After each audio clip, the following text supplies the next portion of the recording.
അപ്പോൾ ഇന്ന് നൈറ്റ് ഞങ്ങളുടെ ഹോസ്റ്റലിൽ ചപ്പാത്തി ഉള്ളിക്കറി ആയതുകൊണ്ട് അതൊന്ന് മാറ്റി പിടിക്കാമെന്ന് വിചാരിച്ചു. എന്നാൽ പിന്നെ നിങ്ങളെയും കൂടി ഒന്ന് കാണിക്കാമെന്ന് കരുതി, വെറൈറ്റി ആയിട്ടൊരു സാധനം.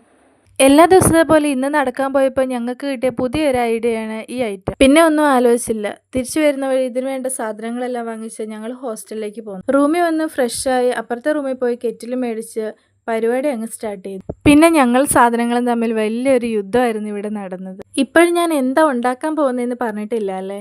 കഴിഞ്ഞ പ്രാവശ്യത്തെ സിമ്പിൾ അവിൽ മിൽക്ക് പോലെ ഒരു വെറൈറ്റി മോമോസ്. ക്യാരറ്റും ക്യാബേജും സവോളയും പച്ചമുളകും ചെറുതായി അരിഞ്ഞ് മാറ്റി വെച്ചു. കെറ്റിലേക്ക് ഇച്ചിരി എണ്ണ ഒഴിച്ച് അതിലേക്ക് സാധനങ്ങളെല്ലാം ഇട്ട് വഴറ്റി മസാലപ്പൊടി ഉപ്പും ഇട്ട് വഴറ്റി കുറച്ച് വെള്ളം ഒഴിച്ച് വേവിച്ച് മാറ്റി വെച്ചു. മൈദപ്പൊടി ചപ്പാത്തി മാവിന്റെ പരുവത്തിൽ കുഴച്ച് മാറ്റി വെച്ചു. അതിനുശേഷം മാവ് പരത്തി ഫില്ലിങ് വെച്ച് വേവിക്കാൻ വെച്ചു. പിന്നീട് ഇതൊന്ന് വെന്ത് വരാനുള്ള കാത്തിരിപ്പിലായിരുന്നു ഞങ്ങളെല്ലാവരും. അങ്ങനെ ഞങ്ങൾ കാത്തിരുന്ന് 10 മിനിറ്റിന് ശേഷം മോമോസ് റെഡിയായി കിട്ടി. ചിലപ്പോൾ ഒരു ദിവസം ഹോസ്റ്റലിലെ ഫുഡ് മാറിയത് കൊണ്ടായിരിക്കാം എല്ലാവർക്കും നല്ല അഭിപ്രായം തോന്നിയത്. എല്ലാവരും ഒന്ന് ട്രൈ ചെയ്ത് നോക്കണേ.